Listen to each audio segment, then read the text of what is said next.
Lately, you feel like life has had your back in a chokehold. I'm going to show you how to create more space and relieve your lower back tension. Okay, I'm going to show you the most basic sitting ELDOA setup.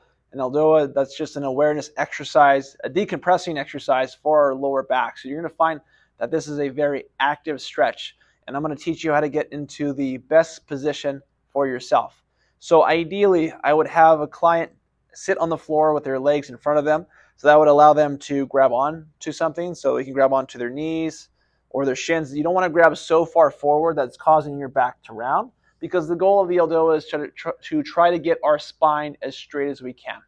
Okay, but that's going to depend on a couple of factors. Number one, the biggest one that I see is the flexibility in the hips. So for those who don't have good hip flexibility, they struggle to be in this position on the floor. So what I would do is I would prop them up high enough that allows them to give more space in their hips and allows them to get into a better position. So I have 2 yoga blocks here, and what I would do is I can elevate myself, and you can use anything at home that can prop your body up.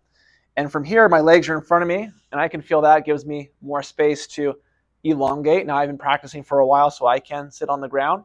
But even for other clients, this might still be a little too short. So if it's too short for you, you can even go up into your office chair. So you can sit into your chair and practice that lengthening of the spine.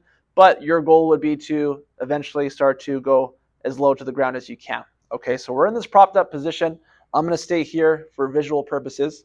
And with my legs in front of me, I can now lengthen as much as I can. There might still be, depending on your flexibility of your spine, there might still be some rounding here, but that's what this exercise is going to help you with. Okay, so grabbing onto your knees or your shins here, you're going to start by lengthening through your upper back. So you're going to lift up through your chest.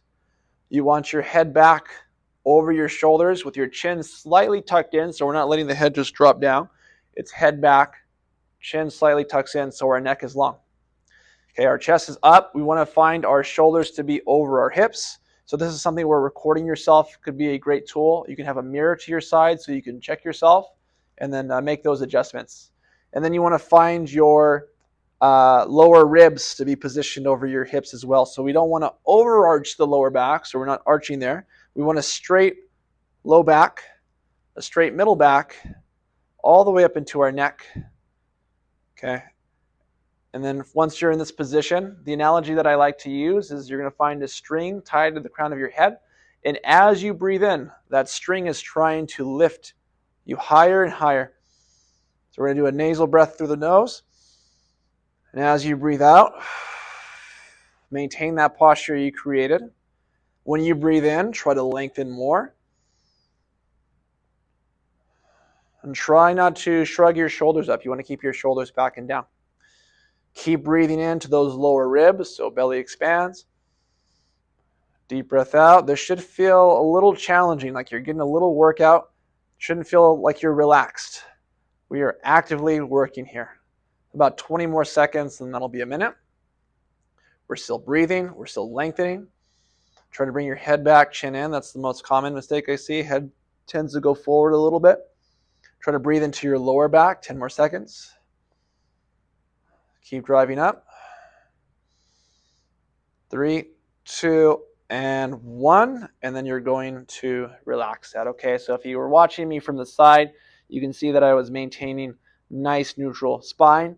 To show you what it might look like for someone who has more of a kyphotic or a more rounded upper spine, it could look like more like this. So they're rounded here, and then they're trying to actively sit up as tall as they can.